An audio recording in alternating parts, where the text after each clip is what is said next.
sore hari. Itu momentum pembakaran lemak terbaik bagi orang yang pengen bakar lemak.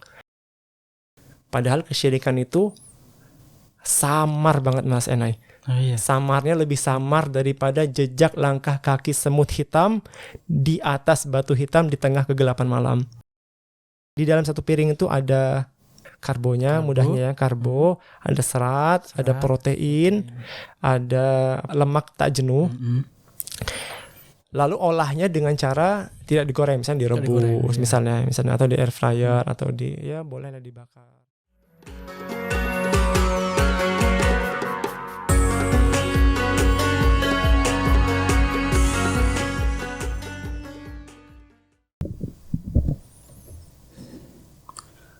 Assalamualaikum warahmatullahi wabarakatuh. Selamat sore Sobat MBH. Berjumpa lagi bersama saya Enai pada podcast Nguber Sehat. Nunggu berbuka, bahas yang sehat-sehat. Oke, hari ini kita kedatangan narasumber, seorang personal trainer ya Mas. Ya. Beliau juga pemilik Bramanda Fitness Syariah. Beliau adalah Mas Bima Pramanda. Ya. Assalamualaikum Mas Bima Pramanda. Waalaikumsalam warahmatullahi wabarakatuh Mas Enai. Gimana kabarnya? Sehat? Alhamdulillah sehat. Alhamdulillah. Hari ini aman Mas? Aman apa tuh? Fitnessnya? Aman. Aman ya Mas? Aman insyaallah.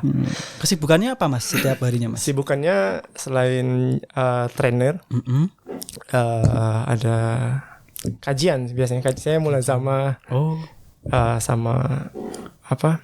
bisnis lainnya di daerah sana juga? Di daerah Jambon. Bisa dijelasin Mas, daerah fitnessnya tuh di mana? Sobat MBH ada yang mau fitness atau apa gitu? Jalan namanya Bramanda Fitness Syariah, Jalan Kabupaten KM3, Jambon, Trihanggo, Gamping, Sleman. Oh, berarti kalau dari kantor deket lah ya? Jalan Kabupaten dari sekitar 4 kiloan mungkin ya Mas. 15 menitan. Kalau konsepnya sendiri tuh fitnessnya gimana Mas? Jadi konsep fitnessnya sama seperti fitness biasanya, cuma kami berusaha untuk sistem operasionalnya berusaha untuk tidak melanggar syariat Islam. Kebanyakan tempat fitness itu ya ada musiknya, ada campur baur laki-laki perempuan, terbuka aurat, nggak terlalu dipermasalahkan oleh owner ataupun petugas di sana, ada transaksi ribawi dan macam-macam lah. Kami berusaha semaksimal mungkin untuk tidak ada pelanggaran syariat Islam. Itu aja, prinsipnya sama. Angkat bebannya sama, alat-alatnya sama. Berarti setiap hari Mas Bima di sana juga mendampingi? Insya Allah di sana saya. Berarti kalau saya fitness, Mas Bima dampingin ya? Insya Allah kalau pakai trainernya. Jadi di sana ada berotot ya Mas? Oh siap, bisa lah, bisa. Insya Allah. Bisa ya. Kalau untuk biaya sendiri atau membernya berapa Mas? Kalau membershipnya di sana gratis. Gratis? Dengan syarat transaksi sudah lebih di atas dari 80.000. 80.000. Jadi kalau orang baru mau harian, dia termasuk kategori insidental. Harganya 25.000 per kunjungan. Per kunjungan itu berapa jam? Bebas. Lalu kalau dia sudah kurang lebih 4 kali, maka dia dikasih kartu member. Gitu. Nah kalau dia dapat kartu member, udah jadi member, hariannya lebih murah. Untuk perempuan itu 10.000 per hari. Tadi per kunjungan. Per hari, misalnya pagi datang 10.000. Nanti sore mau latihan lagi udah gratis. Oh gratis. Kalau yang tadi yang orang kita masuk kategori insidental tadi, per kunjungan bayar 25.000. Oh gitu. Kalau mau langsung dapat kartu member, bisa langsung gym 1 bulan. Gym 1 bulan untuk perempuan 80.000, untuk pria umum 140, untuk mahasiswa 130.000. Karena udah di atas atau lebih dari atas sama dengan 80.000, gratis kartu member dia. Udah termasuk member. nanti masuk grupnya ada grup khusus Sobat Bramanda, ada khusus Ikhwan, ada khusus Akhwat. Oh gitu. Tertarik Mas saya Mas. Siap. Besok saya tak ke sana ya. Iya. Itu Kalau masih bingung-bingung, chat IG-nya insya Allah. Oke. IG-nya di apa, cepat Mas? responnya. IG-nya di akun apa? Sama Bramanda Fitness Syariah. Bramanda Fitness Syariah. Di follow guys, Sobat MBA ya. Biar makin banyak Kalau masih followernya. bingung-bingung bisa DM langsung di sana. Itu berarti sebelah Selokan persis ya? Selokan persis, Jalan Kabupaten, selokannya ke arah barat. Nanti kurang lebih dari belokan itu kurang lebih 100 meter. Berdampingan berarti jejer gitu sama itu ya Selokan ya? Berarti Iya. kalau fitness bisa ambil lihat Selokan gitu. Wah, Iya, bisa. gitu, bisa. Mantap. Oke. Jadi hari ini kita ada tema tips sehat di bulan Ramadan. Jadi Mas Bima akan memberikan beberapa tips penjelasan gimana sih biar sehat di bulan Ramadan gitu. Kalau menurut Mas Bima sendiri sehat di bulan Ramadan itu apa sih? Jadi tadi kan tips sehat di bulan Ramadan. Iya. Sebelum kita ngasih tipsnya, paling nggak kita paham ya sehat di bulan Ramadan itu Iya, apa. Maksud dari sehat di bulan Ramadan itu tidak mudah sakit atau bahkan bebas dari sakit selama di bulan Ramadan. Itu nanti tipsnya kita bahas nanti. Siap. Jadi tidak mudah sakit Tidak mudah atau sakit. bahkan bisa bebas dari sakit Bebas dari sakit, selama di bulan Ramadan. Menarik kan? termasuk fit juga ya setiap harinya ya di bulan Iya, Ramadan. Nggak lemes lah Mas ya. Iya, bebas dari sakit bahkan. Insya Allah. Nanti tipsnya ini sangat Cara Jawanya Sangat menarik. nggak kelumprak gitu lah ya Mas. Ya meskipun tidur itu ibadah ya Mas ya. tapi ini ya dalil qadari namanya. Maksudnya bukan dari Quran ataupun sunnah, tapi berdasarkan ilmu Iya. ilmu kesehatan dan ilmu saya sebagai trainer. Nanti ini tipsnya nanti. Insya Allah tidak mudah sakit. Kalau udah sehat berarti kita kan banyak manfaatnya ya Mas buat tubuh, buat orang lain, terus juga kita akan semangat lebih ibadah ya Mas ya. Iya Itu benar. kira-kira manfaatnya apa saja Mas? Manfaat sehat itu ya Masya Allah ya luar biasa. Selain kita bisa beribadah dengan maksimal, ya tubuh kita kuat. Kuat ya. Tubuh kuat, hati pun lapang, terus pikiran bersih, hidup terasa tenang. Ya. Oke, jadi tips sehat di bulan Ramadan itu menjaga atau memaksimalkan 4 pola. 4 pola ya, ada 4 pola.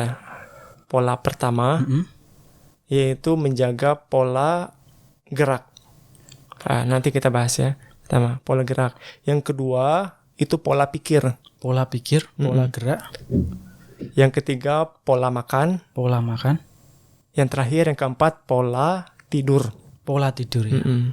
Lengkap sekali tuh udah. Ya. Pola gerak, pola pikir, pola makan, dan pola tidur. Iya. Langsung dari pertama. Oke, jadi pola gerak ini maksudnya adalah secara mudah ya kita bergerak, atau kalau lebih fokusnya kita sebut olahraga. Jadi olahraga itu ada 2 tipe Mas Enai. Jadi pertama kardio, dan yang kedua angkat beban. Angkat beban ini jangan langsung condong ke gym ya. Jadi angkat beban itu luas. Jadi kalau kita kebanyakan masyarakat kita di tengah masyarakat kita kalau udah ngomong angkat beban, otomatis wah saya harus ke tempat gym. Jadi nggak harus ya. Jadi angkat beban itu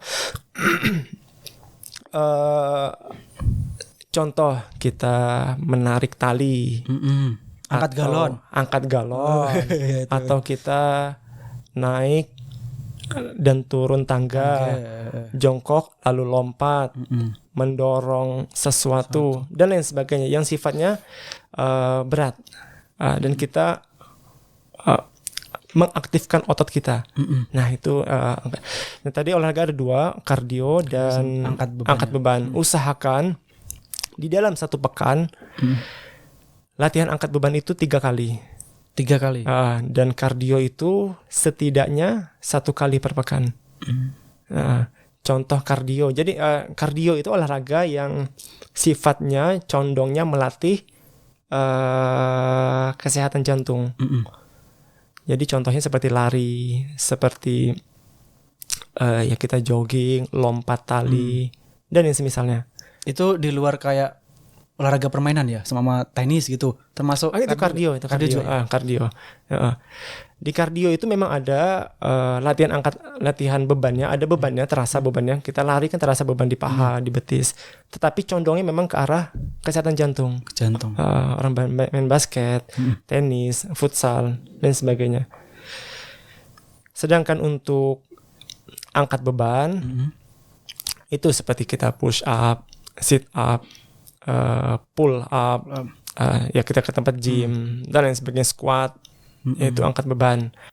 Nah itu usahakan sepekan itu 3 kali. Sepekan 3 kali. 3 kali. Dan setidaknya durasinya kalau pun masih awam 7 menit, 15 menit. Tapi kalau sudah terbiasa biasanya suka di atas 30 menit atau di bawah 1 jam. Iya, begitu juga kardio, kurang lebih 7 menit sampai 12 menit. Oke, itu yang pola gerak. Pola gerak, usahakan tadi ya, angkat beban. Jangan langsung artikan ke tempat fitness ya. Angkat beban. Setidaknya 3 kali per pekan dan 1 kali kardio untuk kardionya. Oke. Itu yang pertama tadi. Untuk pola gerak sendiri itu ada waktu yang tepat gak Mas? Seumpama harus keadaan perut waktu puasa atau gitu, setelah berbuka. Kalau pas Ramadan saat ini saya memang menganjurkan olahraga itu sore hari atau ngabuburit gitulah ya. Ya, atau sebentar sebelum buka puasa. Ya karena kalau kita pagi hari kita punya resiko dehidrasi lebih tinggi, habis itu power kehilangan drastis, terus kelimpruk itu ya. Kalau pagi hari ketika puasa. Tapi kalau kita nggak puasa, kalau di luar Ramadan itu bebas, insya Allah bebas. Kita makan, dengan kita istirahat sebentar siang hari, misalnya kita pagi hari, itu udah insya Allah udah cukup untuk kita kembali fit lagi untuk bekerja, untuk aktivitas siang harinya udah bisa. Tapi kalau kita puasa, kita olahraga pagi hari itu sangat beresiko dehidrasi lebih tinggi dan kehilangan power secara drastis. Jadi waktu yang tepat menjelang berbuka puasa. Kalau kalau malam hari untuk bulan Ramadan saya nggak rekomendasi sebenarnya. Kenapa Mas? Ya karena pertama kita udah puasa penuh ya, udah lapar, habis itu bukan nggak boleh ya, cuma ini anjuran saya aja ya. Kita disibukkan dengan ibadah-ibadah, ada ibadah-ibadah sunnah yang sifatnya lebih ditekankan seperti tarawih. Kita pulang jam berapa misalnya di masing-masing masjid. Terus kita juga nanti punya pertimbangan untuk sholat malam ataupun sahur. Kalau kita sempetin olahraga jam 9, jam 10 atau setengah 11 itu ya punya risiko lagi. Tapi kalau memang sudah terbiasa ya mungkin nggak punya masalah mungkin ya. Tapi lebih baik habis kegiatan-kegiatan kita bisa ibadah malam, atau kalau mau langsung istirahat tidur, nanti lanjut ibadah lagi di sepertiga malam terakhir nanti. Jadi lebih kalau anjuran saya lebih bagus, lebih tepat memang sore hari. Itu momentum pembakaran lemak terbaik bagi orang yang pengen bakar lemak. Jadi ketika kita puasa nggak ada kalori yang masuk, detik-detik sebelum berbuka puasa itu momentum pembakaran lemak yang sangat optimal itu. Ya, cuma resikonya memang perjuangan kita yang berat. Di sana kita kan kekeringan, udah lemes. Tipsnya bisa mandi, misalnya sebelum olahraga kita mandi dulu, kita pakai baju yang bersih, yang wangi, seenggaknya muncul gairah. Nah itu nanti olahraga tepat di sore hari itu insyaallah pas Ramadan. Itu pola gerak tadi. Yang kedua Mas, pola dan masing-masing punya porsi 25% ya. Jadi sama. Gitu. Jadi nggak ada yang lebih bagus. Wah saya fokus gerak aja, yang lainnya biasa. Enggak, masing-masing punya 25%. Jadi sama-sama penting. Yang kedua pola pikir tadi kan. Pola pikir ini kita saya pengen mengajak teman-teman ini untuk mentauhidkan Allah dengan baik. Jadi mentauhidkan Allah dengan baik, menjauhi kesyirikan dan mengimani takdir Allah. Ini lebih fokus saya ke arah sana nih, untuk pola pikir. Dengan kita mentauhidkan Allah, kita itu akan merasa aman, merasa tenang, merasa bahagia.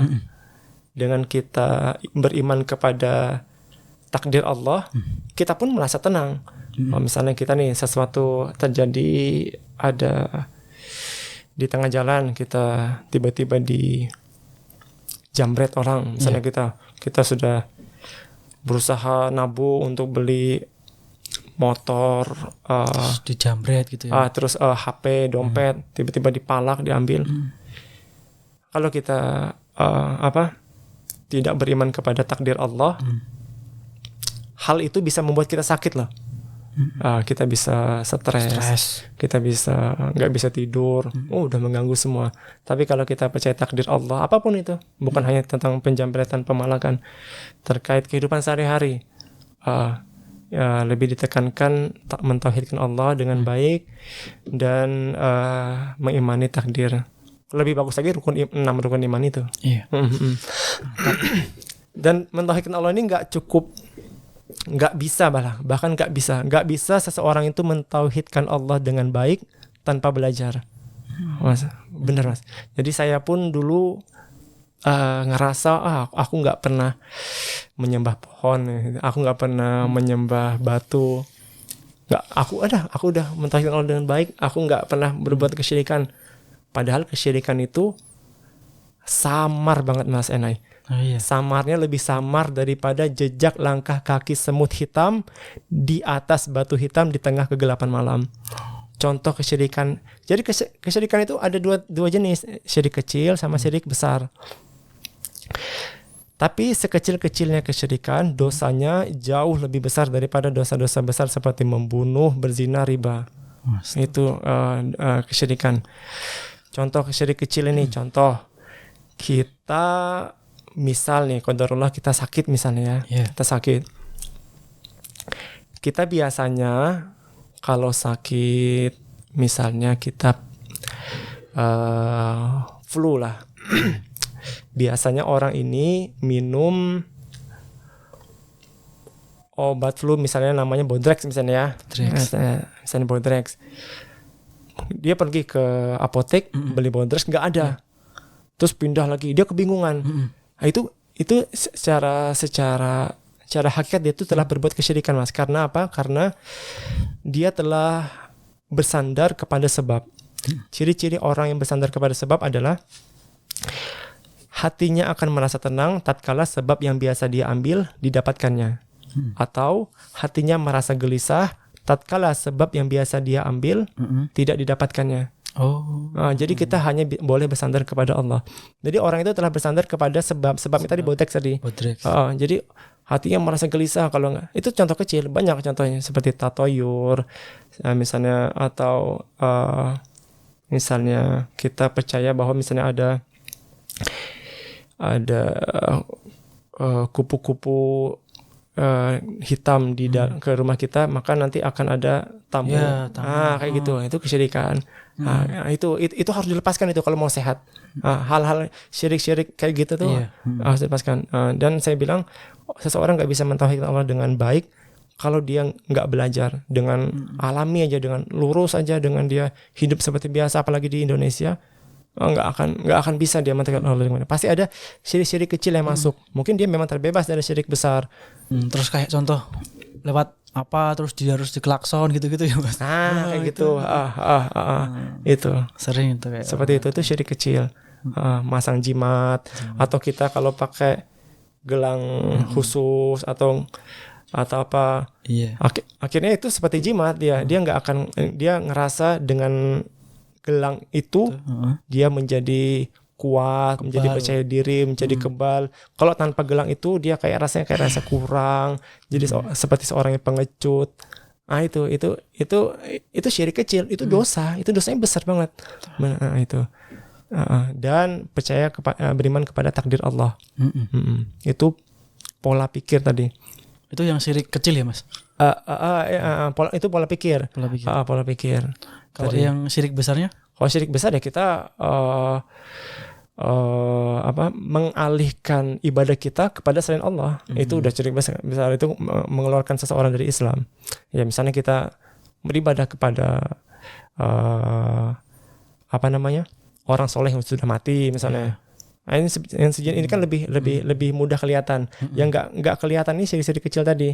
Tapi syirik itu harus dihindari kalau mau sehat tadi saya katakan. Harus dihindari sama daripada percaya pada jimat kan mending aku nggak bawa dompet, Mas. Itu lebih gawat nggak, Mas? Waduh nggak bawa uang gitu kan. Mending bawa uang daripada bawa jimat kan, Mas? Iya. Oke. Kalau yang ketiga pola. Yang ketiga tadi pola makan. Ini pola makan. Nah, ini yang susah juga. Padahal lebih susah pola pikir tadi lah. Oh ya dingin. Itu susah tuh. Pola makan. Nah, pola makan itu panjang ya. Jadi paling enggak kalau nasihat saya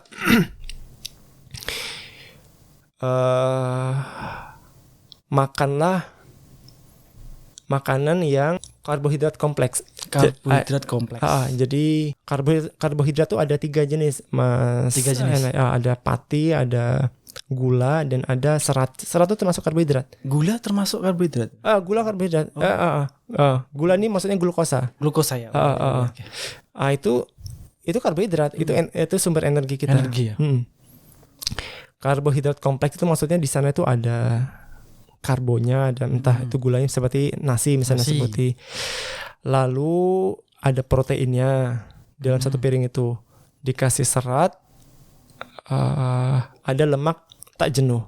Seenggaknya isinya itu, lalu proses pengolahan makanan itu masaknya dengan cara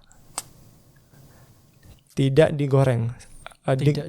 Goreng ini dalam lebih fokus ke deep fry yang digoreng dengan cara ditenggelamkan dalam minyak. Seenggaknya makan di dalam satu piring itu ada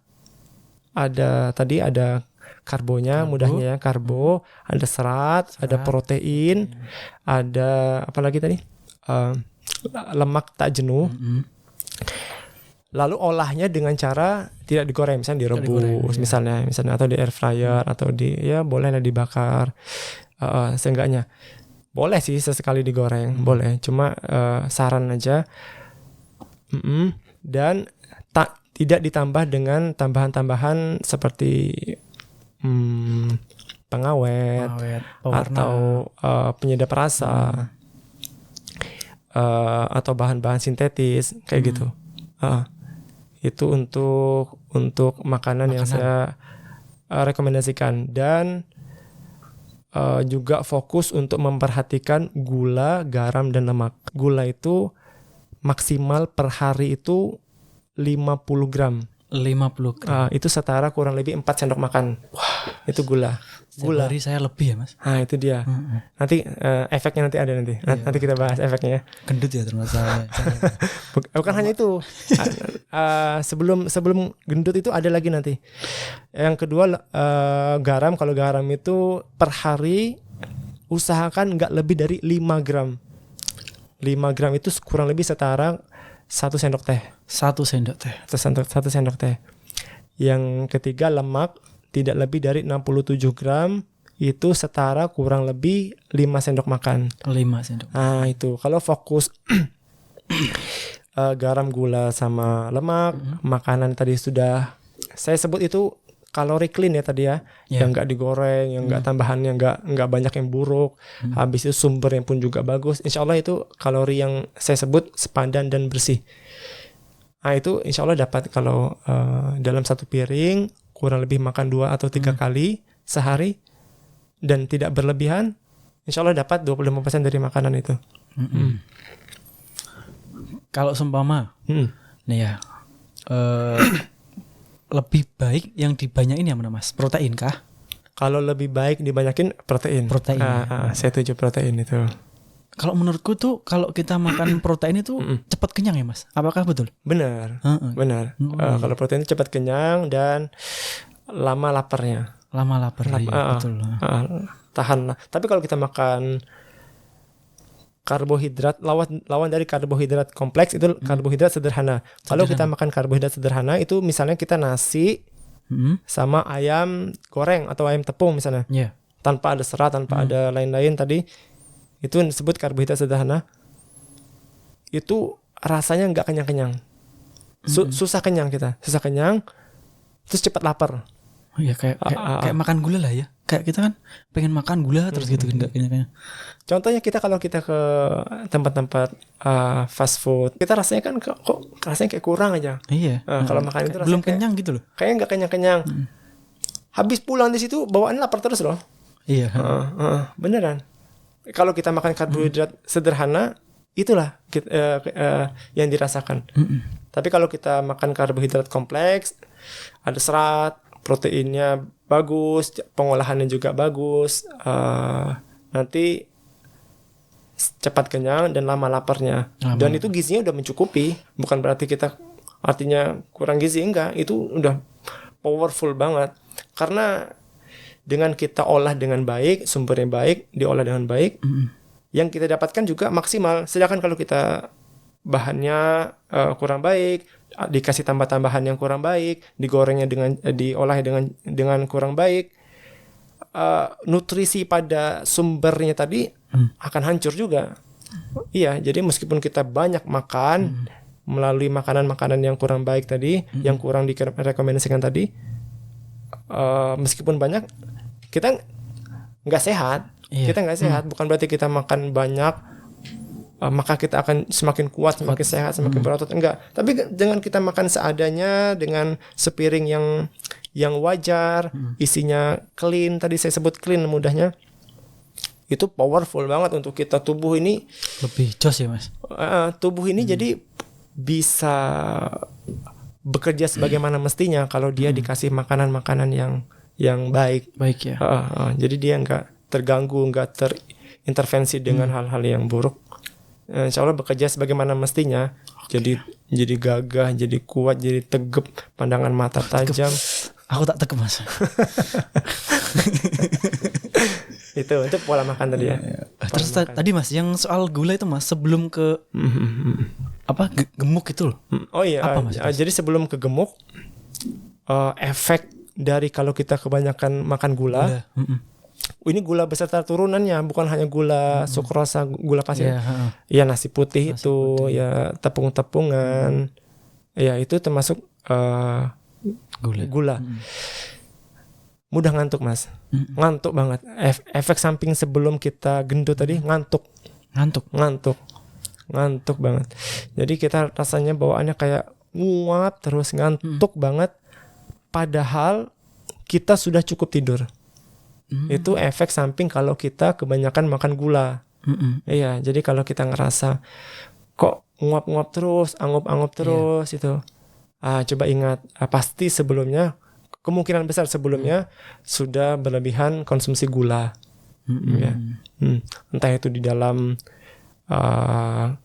teh misalnya, makan teh itu kan, atau di karbohidrat sederhananya itu, nasinya kebanyakan, ada tepung-tepungan, bakwan, apa segala macam, gorengan. Itu ngantuk itu lebih baik makanan kayak gitu dikurangi apa dihindari lah makanan. Ya makanan tuh yang bersih lah. Tubuh ini beneran Mas, kalau kita tubuh ini rawat dan makan dengan secukupnya, yang clean, yang bersih,